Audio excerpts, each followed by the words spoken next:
this exercise is a dead bug on steroids. Let me show you how it's done. So we're going to take our ball, and it's a bender ball. It's a squishy, lightweight ball that can really put pressure in it. It's not going to pop. It's basically going to be right here. I'm adding pressure, so I'm putting weight. I'm pushing my knee up into the ball as I push my hand into the ball. So I'm trying to pop the ball, and it's at the center where my belly button is. So this is holding here. If I don't have a ball, I can just put my hand, the palm of my hand, into my knee and have resistance there. This is just kind of nice. It's squishy and you can squeeze a bit harder. So from here, you want to bring your knees up a little bit higher so your back won't be lifting off the floor. So tuck under. All right.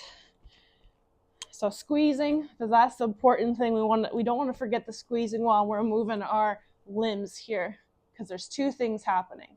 So we're locking our left side of our abs in as we're embracing and thinking about more like the crunching in to keep up. And then we're going to be expanding out this side. So we're working on the extension part as we're coming in on this side. So two things happening.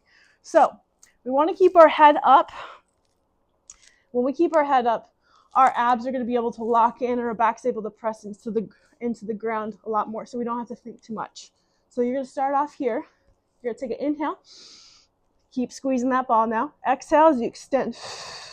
I don't want the leg to be all the way down because my back's going to lift up. If you have this mastered and your back is down and strong, then you can bring it lower. But start off by having a little bit higher, and then inhale, come back in. Keep squeezing. Exhale. All that air out. Feel that shake. Press the back into the floor. Keep squeezing the ball. Inhale. So your movement and the rep tempo should be with your breath. You should be taking big inhales and big exhales as you are moving. So that's the indicator of how long you should be moving. You shouldn't be going fast at all. It's really tempting, but we don't want that. Now let's say our neck is tired. You can keep your head down, but you have to work your abs a bit more mentally. Think about it. Your spine is kind of naturally at a curve here. And when our head is down and we're in a line, it's going to lift up.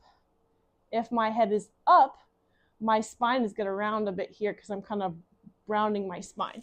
So I'm doing less work mentally, but it's easier to lock in without thinking much, pressing my back into the floor. But then when I let my head go, it automatically wants to lift. So I need to manually think about pressing my back down as I'm doing this exercise. So you have to work harder, but you're able to keep your head and neck rested. Up to you. Try keeping your head up first, then you can drop down. Whatever reps that you end up doing, make sure you switch over to the other side and do that after. Make sure always, if one side's weaker than the other, always focus on that weak side first, the more challenging one, then switch. All right, good luck.